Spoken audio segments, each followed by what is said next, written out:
Professor Oded Lifshitz from the Department of Archaeology and Ancient Near Eastern Cultures at Tel Aviv University is inviting you to join him to a journey following those who composed the historical descriptions in the Hebrew Bible.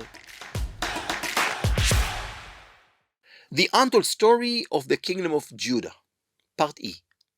The Untold Story about the Kingdom of Judah in the days of the biblical historiographers. Chapter 6. The Untold Story of King Manasseh. This chapter deals with the most untold story about one of the kings of Judah. King Manasseh reigned longer than any of the others king of Judah.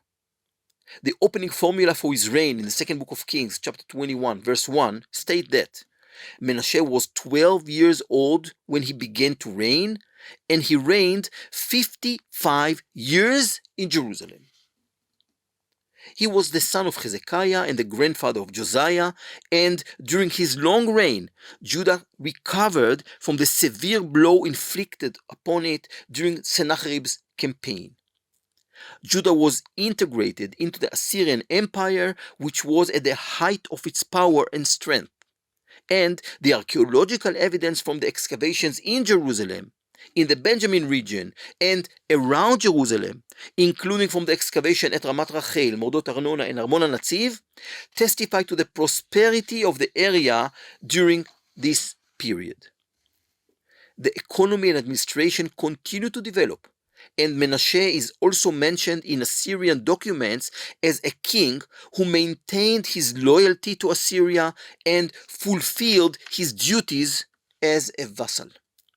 Yet, nothing was written in the book of Kings about Manasseh, except for the very broad description of the cultic sins of his day. This is the most extreme example of an untold story in the book of Kings, of a king who was completely suppressed from the biblical historiography and all his deeds were erased.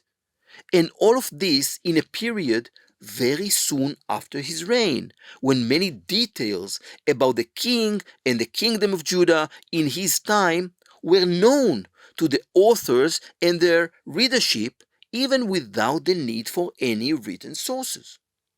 Indeed, when the Judean history was written a few years after the death of Manasseh, the information about his days lived on and existed in the memory of the authors and their target audience in Jerusalem, who had lived in the days of Manasseh and knew about the events of his time closely.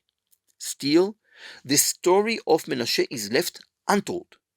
Manasseh, the biblical historiography, became a king about whom only the cultic sins he and his kingdom committed are considered worth telling.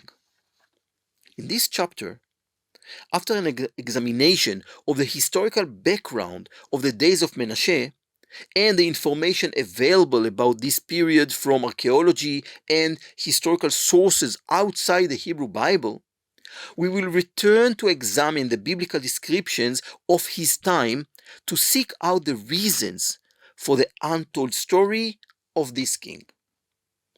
But let's start from the beginning. The 55 years of Manasseh's reign must be determined to be between 695 and 640 BCE. This means that his reign included 10 years in which he was a regent at the same time as the last 10 years of the reign of his father, King Hezekiah, and scholars have already suggested that the long years of regency stem from the severe defeat of Judah during Sennacherib's campaign, the severe opposition that arose to Hezekiah following the destruction, the loss of territories, especially in the lowlands, and the need for a long restoration of the kingdom. Moreover, since Hezekiah was 25 years old when he acceded to the throne and reigned for 29 years, it appears that he died when he was 54 years old. When Manasseh acceded to the throne, even if as a regent 10 years before his father's death, he was 12 years old. Thus, he was born when his father was 32. It is likely that at this time Hezekiah had more children, but perhaps the older sons were taken to Assyria as hostages, as was the prevailing custom in Assyria. In fact, the Assyrian annals note that after Hezekiah's surrender, a heavy booty was taken from the city, I'm quoting, together with his daughters, his palace women, his male and female singers. He also dispatched his messenger to deliver the tribute and conduct an enslavement ceremony. End of quote. During Manasseh's reign, the Assyrian Empire reached the height of its power. Esarhaddon, son of Sennacherib, came to power after his father's murder in 681 BCE and reigned until 669 BCE. He was very active in the entire region stretching from the border of Egypt, including a series of campaigns directed against the 25th Kushite dynasty. The most important campaign carried out by Esarhaddon took place in 671 BCE, when the Assyrian army conquered all of Lower Egypt, the Delta area, very wisely, and knowing that the Assyrians would not be able to annex and manage Egypt. Esarhaddon left the local princes in the Egyptian Delta in place, consolidated their rule with the appointment of local officials, and left with them Assyrian military units which were intended to help them against the rulers of the Kushite dynasty. The great achievement of the Assyrians in the day of Esarhaddon was the elimination of the threat of this dynasty on the southern Levant and the full establishment of Assyrian control over the entire area, since from this stage onward, the small kingdoms that remained in the region had no chance of getting Egyptian aid for the possible rebellion in Assyria, and without such aid, they had no chance of rebelling.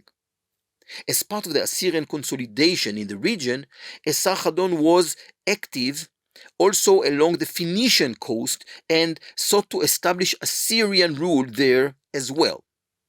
At the very beginning of his reign, in 677 BCE, he embarked on a campaign against the city of Sidon, destroyed it, and founded in its place a new Assyrian city that bore the king's name, Kar Esarhaddon, which became the capital of a new kingdom established on most of the territory of the destroyed kingdom of Sidon. In light of this, we can understand why in an Assyrian inscription dated 1 year later, 676 BCE, 10 years after Manasseh acceded to the throne, all the kings of the region are mentioned as kings of the land of Hatti and beyond the river, who were recruited by Esarhaddon to carry cedar trees and stones from the mountains of Lebanon for the purpose of building the king's new palace in Nineveh, his capital. Among these kings, we can find the name Manasseh, king of Judah. He is also mentioned in the inscription. Another achievement of Esarhaddon was the orderly transfer of power to his son Ashurbanipal. In 672 BCE, he made an arrangement for the succession to the throne and divided the power in the empire between his two sons, Ashurbanipal in Assyria and Shamash Shum Ukin in Babylon. Therefore, when Esarhaddon died during a military campaign to Egypt in 669 BCE, there were no shocks throughout the empire, and his two sons ascended to the throne according to the arrangement made by their father. Ashurbanipal reigned between 668 and 631 BCE. The first 5 years of his reign were challenging, and Assyria almost lost control of Egypt when, in the first year of his reign, Taharka, king of Kush, conquered Memphis. The Assyrian army was sent on a military campaign in Egypt, where it was joined by the armies of all the kings beyond the river, beyond the Euphrates, among them the army of Manasseh, king of Judah. Taharka retreated when facing the Assyrian army, and Esarhaddon restored the local rulers to power. After they rebelled against him, apparently with the backing of Taharka, he enthroned in Lower Egypt Necho I, the ruler of the city of Sais, and appointed his son, Psamtikh, to rule the city of Atribis. The situation in Lower Egypt did not stabilize, and only after another invasion by the Kushite dynasty, this time led by Tantuamun, son of Taharka, brother, did the Assyrian army come out against it and pursue the Kushite army until Noamon, until Thebes, that was conquered and pillaged. All of Egypt fell into the hands of the Assyrians. The Ashurbanipal attained the peak of all Assyrian conquest ever. In order to stabilize the situation in Egypt, Psamtikh was made king in Sais and was the most senior ruler among the local rulers in the region. Afterwards, in 656 BCE, Psamtikh succeeded in uniting all of Egypt under the rule of the new dynasty he established from his capital in the Nile Delta, the 26th dynasty, the Said dynasty. And Assyria withdrew from Egypt, apparently as part of an agreement with the Egyptian king, who in the following decades continued to be a loyal ally of Assyria. Over the next 20 years, Assyria was at the height of its power and ruled undisputed throughout the ancient Near East. Although Assyria had no naval power and could not threaten the island of Tyre and Arvad, Ashurbanipal annexed mainland Tyre and turned it into an Assyrian province, and his rule over all the vassal kingdoms remained stable. Assyrians' main challenge in these years was the tension between Ashurbanipal and his brother Shamash-shum-ukin, king of Babylon, who eventually rebelled against him with the support of the king of Elam. Ashurbanipal conquered Babylon in 648 BCE, continued from there and attacked the kingdom of Elam until 645 BCE. He managed to capture Susa, the capital of the kingdom of Elam, and to destroy it. The periods of the Assyrian peace, Pax Assyriaca, in which Assyria ruled the entire ancient Near East and turned all parts of the empire into one economic and political unit, reached its peak after the conquest of Susa and lasted until the end of the reign of Ashurbanipal in 631 BCE. Judah was just a small part of the mighty Assyrian system, a small vassal kingdom at the southwestern end of the empire. Its economy was integrated into the imperial system, and the Assyrians closely monitored the conduct of the kingdom to ensure its loyalty. The last Assyrian military campaign to the southern Levant, about which there is information in the Assyrian inscriptions, was conducted a year after the conquest of Elam in 644 BCE, and its destination were the cities of Ushu, Tyre, and Acre, Akko, that had rebelled against Assyria. This was a few years before the death of Manasseh, so clearly, throughout his reign, Assyria ruled the region in full power. He was a loyal vassal, whether reluctantly or by choice.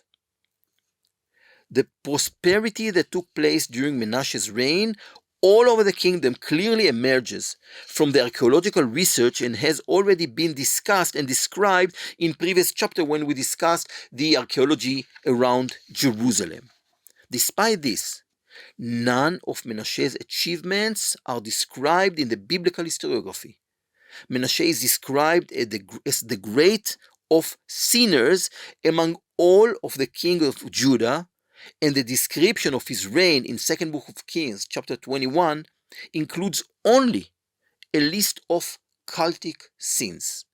Indeed, we can assume that the description of Manasseh as a king in whose day cultic sins prevailed in Judah in general and in Jerusalem and the temple in particular is not completely disconnected from historical reality.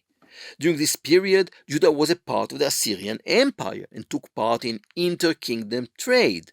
Thus, at least the Jerusalem elite, the merchants, and perhaps also other circles of the population in Jerusalem were exposed to diverse foreign cultures. Perhaps there was even a tendency in Jerusalem to adapt characteristics of cult, religion, and culture from the Assyrian Empire, whose representatives frequently visited the kingdom's centers and might have stayed temporarily in the administrative centers established near Jerusalem. Despite this, I suggest, following other scholars, that the reason for describing the character of Manasseh as a sinner is a historiographical decision by the Deuteronomistic authors, which resulted from the two considerations and prevailed over all other historiographical considerations. The first consideration was the historiographer's political assessment of the kings of Judah, whether they surrendered to foreign empire or rebelled against them. The theological evaluation of the kings arose from this consideration, and therefore the historiographers create a cross symmetry between the last four kings who reigned until their time, since Assyria took over the area while King Ammon, who reigned for less than 2 years before he was murdered, was not considered in this matter, and his actions, character, and evaluation are largely connected to those of Manasseh, his father, and not to those of Josiah, his son. This symmetry includes Ahaz, who was enslaved to Assyria and received a negative theological evaluation. His son, Hezekiah, who rebelled against Assyria, received a positive theological evaluation and is also credited with making a cultic reform. Manasseh, the son of Hezekiah, who was a loyal Assyrian vassal and received a negative theological evaluation, and Josiah, Manasseh's grandson, in whose days Judah was freed from the Assyrian yoke, received a positive theological evaluation and is credited with freeing Judah from the Assyrian yoke and with making a cultic reform.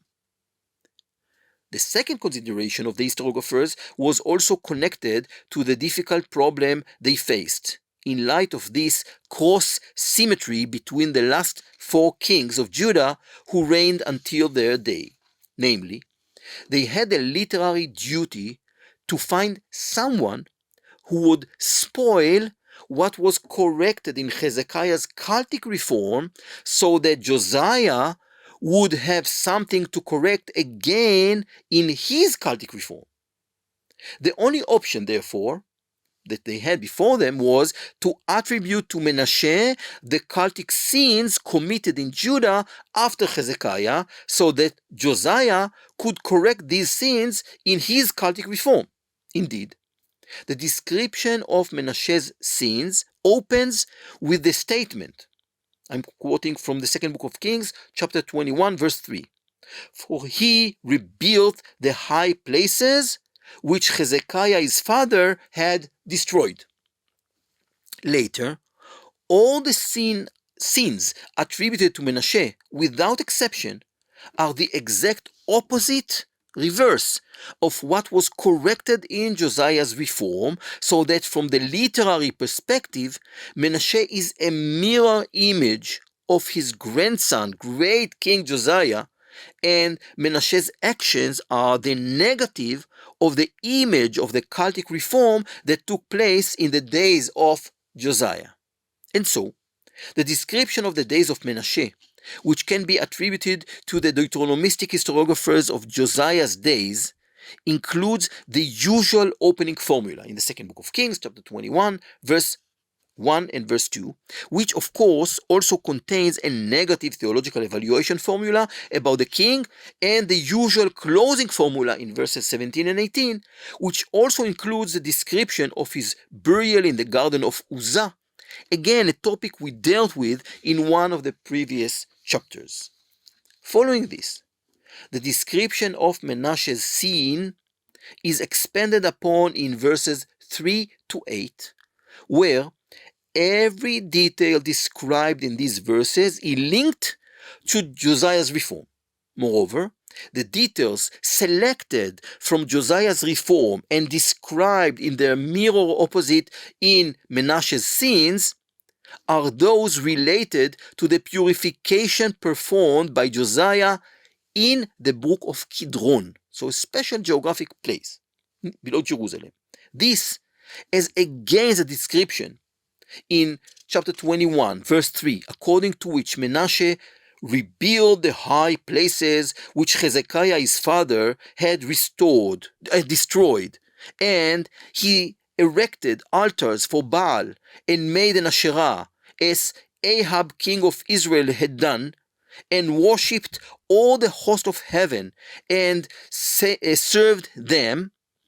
The first correction made in Josiah's cultic reform in the second book of Kings, chapter 23, verse 4, corrects these sins exactly. I'm reading. And the king commanded Hilkiah, the high priest, and the priests of the second order, and the keepers of the threshold, to bring out of the temple of Yahweh all the vessels made for Baal, for Asherah, and for all the host of heaven. He burned them outside Jerusalem in the fields of Kidron and carried their ashes to Bethel. In contrast to the description of Manasseh's sins in chapter 21, verse 4 and 5, I'm quoting, and he built altars in the house of Yahweh, of which Yahweh said, in Jerusalem will I put my name. And he built altars for all the host of heaven in the two courts of the house of Yahweh.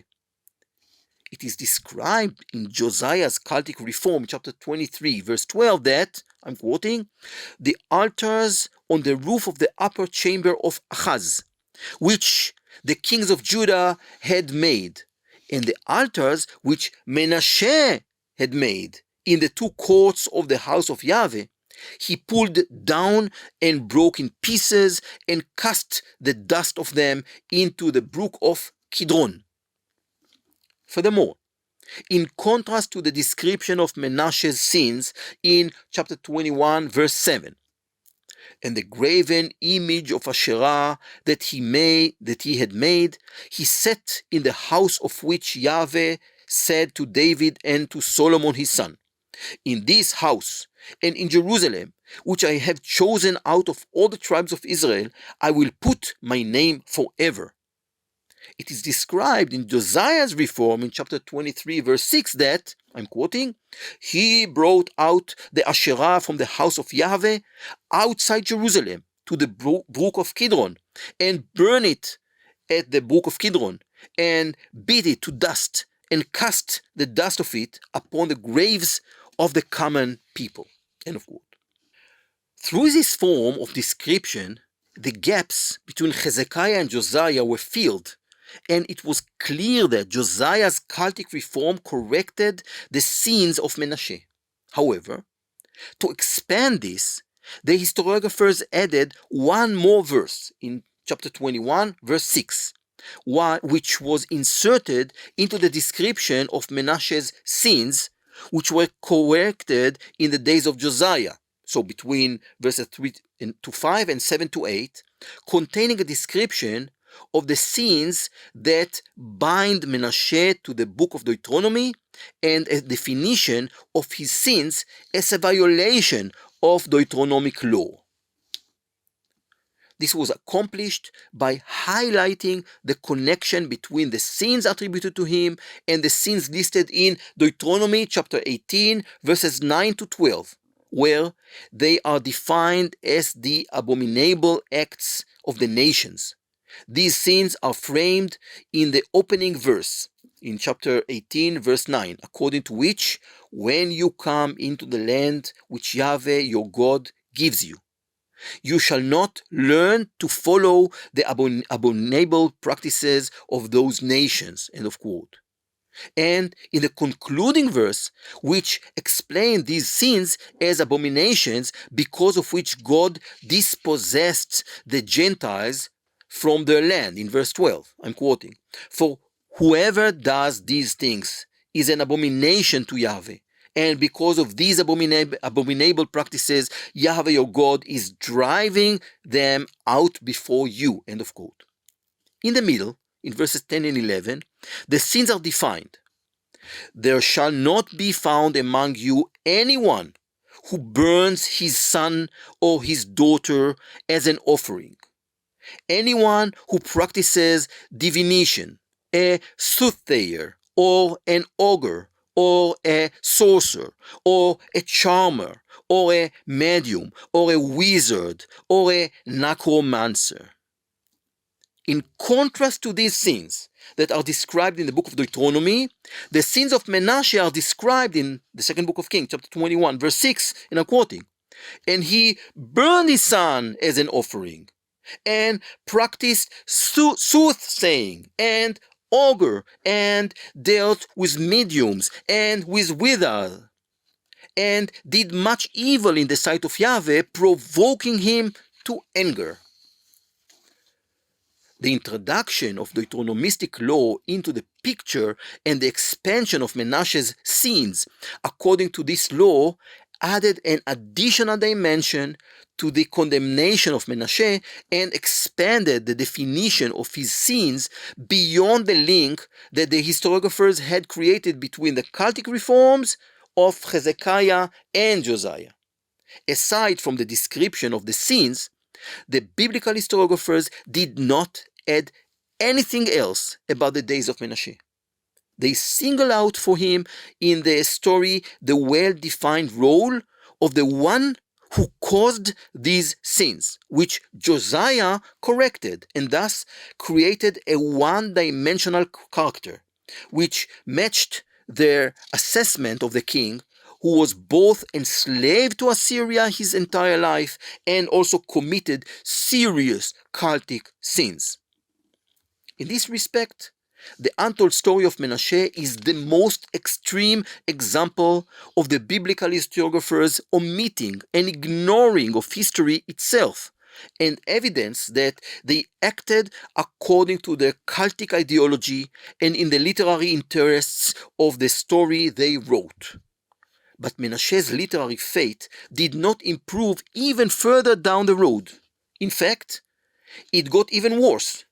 In the Deuteronomistic history that was expanded after the destruction of Jerusalem, the historiographers of the exilic period used the figure of Manasseh, choosing him again for literary considerations as the one whose sins caused Jerusalem to be destroyed and its people to be exiled.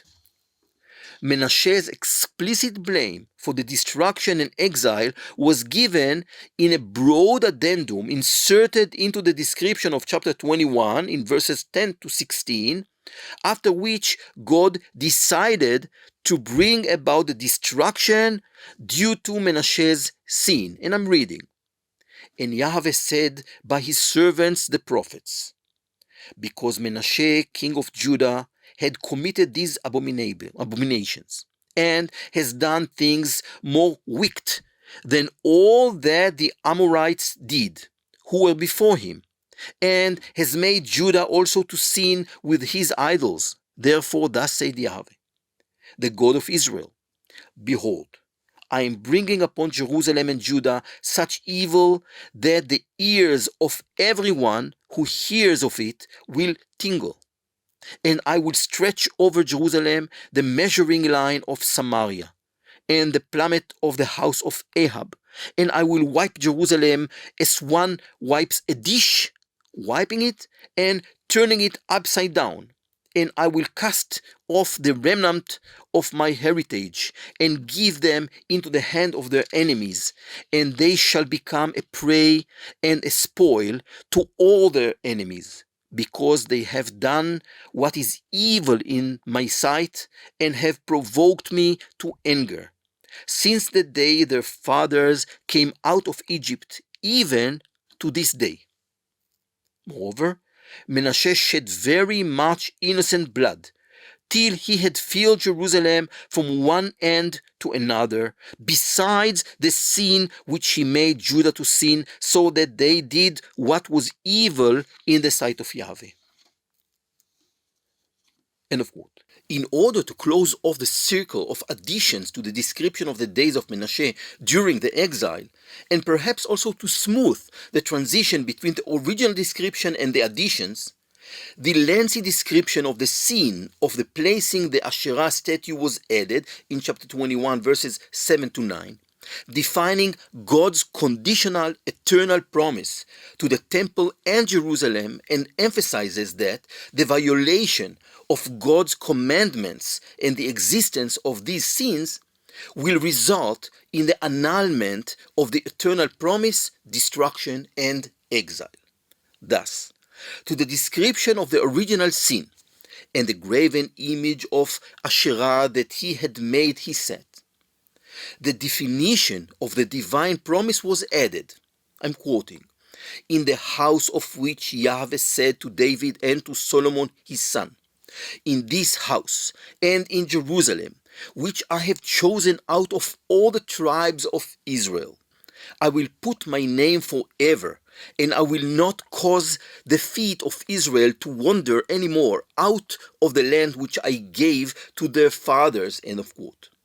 A condition was added to the divine promise. I'm quoting, if only they will be careful to do according to all that I have commanded them, and according to all the law that my servant Moses commanded them. End of quote. The conclusion from this is that the destruction came on account of Manasseh's sins. And if things up to this point were not quite clear, then they become clear in the verse that closes this addition in verse 9. But they didn't listen, and Manasseh seduced them to do more evil than the nations had done, whom Yahweh destroyed before the people of Israel. End of quote. Beyond doubt, the description of the days of Manasseh is an untold story. For historiographical, ideological, and theological considerations, this king was made to disappear, and his character was completely maligned. In the next chapter, we will discuss Josiah, a king who is the complete opposite of Manasseh, but the story that was left untold about him is even broader and bigger than the one that was told, to the point that almost nothing is known about his days.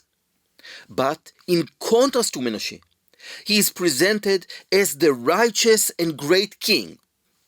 I can read from 2nd Book of Kings, chapter 23, verse 25.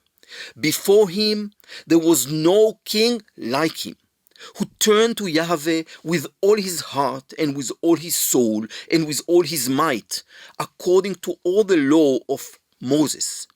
Nor did any like him arise after him. End of quote. Yet, the historiographers who worked in the days of Josiah and described him as the greatest of all kings in Judah could not have known that immediately after his days, the deterioration towards destruction and exile would come, and that the end of the kingdom would be closer than one could imagine. All of this will be discussed in the next chapter.